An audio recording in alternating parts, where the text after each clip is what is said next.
दोस्तों, एक सेकंड के लिए इमेजिन करो। कल सुबह आप उठते हो और ब्रेकिंग न्यूज फ्लैश होती है। United States launches air strikes on Iran. 10 minute बाद एक और alert.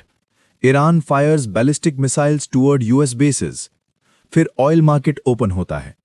Oil $180, stock market crash, gold spike, crypto volatile, airline shares गिरते हुए और सोशल मीडिया पर सिर्फ एक ट्रेंड, वर्ल्ड वॉर 3। अब सवाल यह है, क्या यह रियलिस्टिक सिनेरियो है या फिर सिर्फ पॉलिटिकल टेंशन है जिसे मीडिया एम्पलीफाई करता है? आज हम इमोशनल डिबेट नहीं करेंगे, न प्रो अमेरिका न प्रो ईरान, सिर्फ कोल्ड स्ट्रेटेजिक एनालिसिस। अगर फुल स्केल वॉर होता है तो कैसे होगा? कौन पहले स्ट्राइक करेगा? कितना टाइम चलेगा? और सबसे इंपॉर्टेंट, इंडिया और आम इंसान पर क्या इंपैक्ट पड़ेगा? चलिए शुरू करते हैं। चैप्टर 1, ये दुश्मनी शुरू कहां से हुई? सबसे पहले एक बात क्लियर करते हैं, यूएसए और ईरान के बीच इशू पर्सनल नहीं है। ये आइडियोलॉजी, पावर और रीजनल इन्फ्लुएंस का कॉम्बिनेशन है।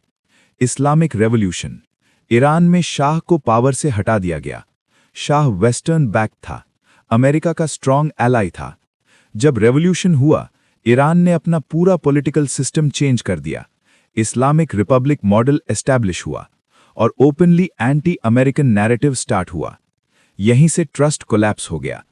अमेरिका को लगा उसका मिडिल ईस्ट कंट्रोल वीक हो रहा है। ईरान को लगा अमेरिका उसकी सॉवरेंटी में इंटरफेयर करता है। फिर आया हॉस्टेज क्राइसिस। अमेरिकन एम्बेसी के डिप्लोमैट्स कैप्चर किए गए। यह सिर्फ डिप्लोमैटिक इशू नहीं था, यह साइकोलॉजिकल ब्रेक था। उस दिन से रिलेशन कभी नॉर्मल नहीं हुआ। Chapter 2, nuclear game, real threat या पॉलिटिकल प्रेशर। अब न्यूक्लियर इशू समझते हैं। ईरान ऑफिशियली कहता है, हमारा न्यूक्लियर प्रोग्राम पीसफुल एनर्जी के लिए है। अमेरिका कहता है, तुम secretly nuclear weapon capability build कर रहे हो। 2015 में एक न्यूक्लियर डील साइन हुई। ईरान ने यूरेनियम एनरिचमेंट लिमिट करने का प्रॉमिस किया। सैंक्शंस थोड़े कम हुए, टेंशन टेम्परेरीली रिड्यूस हुआ। लेकिन 2018 में अमेरिका डील से बाहर आ गया। सैंक्शंस वापस आ गए। ईरान ने एनरिचमेंट लेवल बढ़ा दिया। अब दोनों साइड एक दूसरे को ब्लेम करते हैं। लेकिन यहां एक इंपॉर्टेंट डिफरेंस है। न्यूक्लियर वेपन होना अलग बात है, न्यूक्लियर कैपेबिलिटी डेवलप करना अलग बात है। कभी कभी कंट्रीज डिटरेंस क्रिएट करना चाहती हैं। डिटरेंस का मतलब होता है, अगर कोई अटैक करे तो उसे लगे कि कॉस्ट बहुत हाई होगा। वॉर में डिटरेंस सबसे पावरफुल साइकोलॉजिकल वेपन होता है। Chapter 3, military reality check. अब प्रैक्टिकल कंपैरिजन करते हैं। अमेरिका कन्वेंशनल मिलिट्री पावर में अनमैच्ड है। Advanced fighter jets, global satellite network, cyber dominance, massive naval power. अगर direct tank versus tank war होता है तो ईरान वीक पोजीशन में होगा। तो फिर ईरान क्या करता है? ईरान एसिमेट्रिक वॉरफेयर यूज करता है, मतलब सीधा कन्फ्रंटेशन अवॉइड करेगा, इनडायरेक्ट स्ट्रैटेजी यूज करेगा। Ballistic missiles, drones, proxy groups, naval harassment tactics और सबसे important, energy choke points. Iran का रियल स्ट्रेंथ उसकी जियोग्राफी है। पर्शियन गल्फ नैरो है, स्ट्रेट ऑफ हॉर्मूज नैरो है। यहां से वर्ल्ड का लगभग 20% ऑयल पास होता है। अगर ईरान सिर्फ थ्रेट भी दे दे कि वो इस रूट को ब्लॉक करेगा, मार्केट पैनिक हो जाता है। वॉर सिर्फ बैटलफील्ड में नहीं होता, वॉर फाइनेंशियल मार्केट में भी होता है। Chapter 4, straight of Hormuz, Iran का हिडन वेपन। इस नैरो वाटरवे को समझो। एक तरफ ईरान, दूसरी तरफ गल्फ कंट्रीज। हर दिन मिलियंस बैरल्स ऑयल यहां से पास होता है। अगर ईरान नेवल माइंस डिप्लॉय करे या मिसाइल से टैंकर्स टारगेट करे या सिर्फ अग्रेसिव नेवल एक्सरसाइजेस करे, ऑयल इंस्टेंटली स्पाइक करेगा। इंडिया जैसी कंट्रीज डायरेक्टली इंपैक्ट होंगी। पेट्रोल महंगा, ट्रांसपोर्ट महंगा, फूड महंगा, middle class pressure, young professionals पर ईएमआई स्ट्रेस।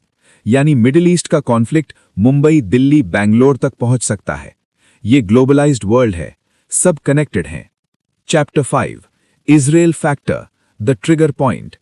अब एक और डेंजरस एंगल। इजराइल और ईरान के रिलेशंस ओपनली हॉस्टाइल हैं। इजराइल बिलीव करता है कि ईरान न्यूक्लियर वेपन बनाने की तरफ बढ़ रहा है। अगर इजराइल प्रिवेंटिव स्ट्राइक करता है, जैसे इराक और सीरिया में पास्ट में किया था, तो ईरान रिटेलिएशन करेगा, डायरेक्ट मिसाइल स्ट्राइक्स या प्रॉक्सी ग्रुप्स एक्टिवेट करेगा। अगर यूएस इजराइल को सपोर्ट करता है, सिचुएशन एस्केलेट हो सकती है। कभी कभी वॉर्स प्लान्ड नहीं होते, दे स्पाइरल। एक स्ट्राइक, फिर काउंटर स्ट्राइक, फिर एस्केलेशन और फिर कंट्रोल मुश्किल हो जाता है। चैप्टर 6, चाइना और रशिया, साइलेंट कैलकुलेटर्स। अब ग्लोबल प्लेयर्स की बात करें। चाइना ईरान से ऑयल खरीदता है। चाइना को स्टेबल एनर्जी सप्लाई चाहिए। रशिया को फायदा होता है जब अमेरिका मल्टीपल फ्रंट्स पर बिजी होता है। लेकिन क्या चाइना अमेरिका के अगेंस्ट वॉर करेगा ईरान के लिए? Highly unlikely. वो इनडायरेक्ट सपोर्ट दे सकता है, डिप्लोमैटिक शील्ड दे सकता है, इकोनॉमिक डील्स कर सकता है, लेकिन डायरेक्ट मिलिट्री कन्फ्रंटेशन अवॉइड करेगा। रशिया भी सिमिलर अप्रोच लेगा। ये दोनों कंट्रीज स्ट्रेटेजिक अपॉर्चुनिस्ट्स हैं। डायरेक्ट रिस्क कम, इनडायरेक्ट बेनिफिट ज्यादा। Chapter 7, war scenario breakdown. अब अज्यूम करो टेंशन एस्केलेट हो गया। स्टेप 1, इजराइल स्ट्राइक करता है ईरानियन न्यूक्लियर फैसिलिटी पर। स्टेप 2, ईरान मिसाइल फायर करता है इजराइल और यूएस बेसिस पर। Step 3, US limited air strikes करता है ईरानियन मिसाइल साइट्स पर। यह लिमिटेड कॉन्फ्लिक्ट सिनारियो है। Second layer escalation. Iran straight of Hormuz disturb करता है, oil spike, global panic, US naval deployment increase करता है, गल्फ कंट्रीज डिफेंसिव मोड में चले जाते हैं। अगर डिप्लोमेसी फेल होती है तो रीजनल वॉर बन सकता है। फुल स्केल वॉर तब होगा जब लार्ज ग्राउंड इन्वेजन अटेम्प्ट हो या डायरेक्ट मेनलैंड एस्केलेशन हो, जो एक्सट्रीमली अनलाइकली है। इसीलिए फुल स्केल वॉर प्रोबेबिलिटी लो है, लेकिन जीरो नहीं। Chapter 8, economic earthquake model. अब सबसे इंपॉर्टेंट पार्ट।